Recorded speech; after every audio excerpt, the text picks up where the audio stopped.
Hello தங்கங்களே, எல்லாருக்கும் என்னோட அன்பு வணக்கங்கள். இன்னைக்கு என்ன பார்க்க போறோம்னா, கமெண்ட்ஸ்ல நீங்க கேட்ட மாதிரி ஃபிஷ் ஃப்ரையும் மீன் குழம்பும் தான் பார்க்க போறோம். அப்ப ஃபிஷ் ஃப்ரைக்கு தேவையான பொருள் என்னன்னு பார்த்தலாமா? சங்கரா மீன் க்ளீன் பண்ணி நல்லா கல்லுப்பு போட்டு கழுகி வச்சிருக்கு. அதுக்கு தேவையான பொருள் வந்து மல்லிப்பொடி, மிளகாத்தூள், கொஞ்சம் புளிக்கரைசல், கோகனட் ஆயில், இஞ்சி பூண்டு பேஸ்ட், மஞ்சள் பொடி, உப்பு. ஃபர்ஸ்ட் இதுக்கு ஒரு ஸ்பூன் ஒரு கோகனட் ஆயில் எடுத்துக்கிறேன். அதுல நம்ம தேவையான பொருளெல்லாம் போட்டு எப்படி கலந்துக்க போறோம்னு பார்த்துக்கலாம். மஞ்சள் பொடி ஒரு அரை ஸ்பூன் போட்டிருக்கேன். மிளகாத்தூள் 1.5 ஸ்பூன் போட்டுக்கிறேன். புளிக்கரைசல் ஒரு கை போட்டுக்கிறேன். உப்பு 3/4 ஸ்பூன் கிட்ட போட்டிருக்கேன்.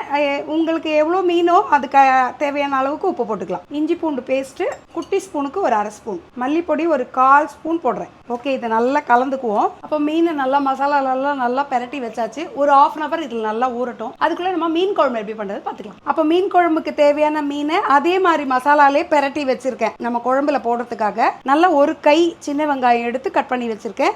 வெந்தயம், மிளகாத்தூள், மல்லித்தூள், இஞ்சி பூண்டு பேஸ்ட்டு, மஞ்சள் பொடி, ஒரு நெல்லிக்காய், பெரிய நெல்லிக்காய் சைஸ் புளி கரைச்சி வச்சிருக்கேன்.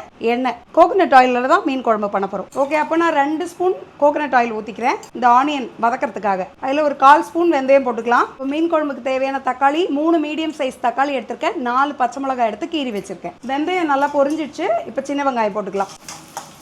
அதோடய இந்த பச்சை மிளகாவும் போட்டுக்கலாம். அப்போ வதக்கும் போது ஒரு கண்ணாடி பதம் வரும் இல்லையா, அப்போ நம்ம தக்காளி இஞ்சி பூண்டு பேஸ்ட் போட்டுக்கலாம். அதோட 2 கொத்து கறிவேப்பிலை போட்டுக்கலாம். அப்போ வெங்காயம் வதங்கிடுச்சு, கண்ணாடி பதம் வந்துடுச்சு.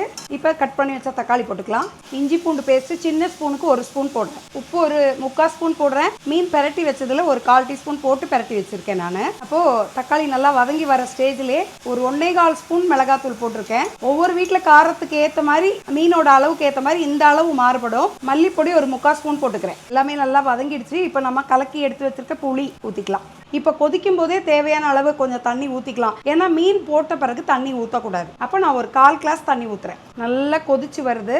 நெருப்பை கொஞ்சம் குறைச்சிக்கலாம். சிம்மில் வச்சுக்கிட்டு மீன் போட்டுட்டு ஒரு 10 நிமிஷம் கொதிக்கட்டும். ஹை ஃப்ளேமில் வைக்க வேண்டாம். மீன் குழம்பு ரெடி ஆயிடுச்சு. ரெடி ஆகி வரும்போது ஒரு அரை ஸ்பூன் கோகனட் ஆயில் மேலோடு இப்படி ஊற்றிக்கிட்டு இந்த கறிவேப்பிலையை உரிச்சு போட்டுக்கலாம்.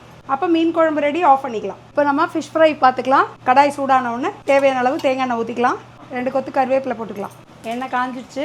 ஃபிஷ் போட்டுடலாம். போட்ட பிறகு தீயை கொஞ்சம் குறைச்சி வச்சுக்கிட்டு மூடி வைக்கலாம். அப்போது சூப்பராக ஃப்ரை ஆகிடுச்சு. நம்ம மீனை எடுத்துக்குவோம். அப்போ மீன் குழம்பும் மீன் ஃப்ரையும் ரெடி ஆகிடுச்சு. இந்த மாதிரி பண்ணது உங்களுக்கு பிடிச்சதான்றதை கமெண்ட்ஸில் சொல்லுங்கள். அடுத்து என்ன நான் வீடியோ பண்ணோன்றது கமெண்ட்ஸில் சொல்லுங்கள். Tata bye bye தங்கங்களே.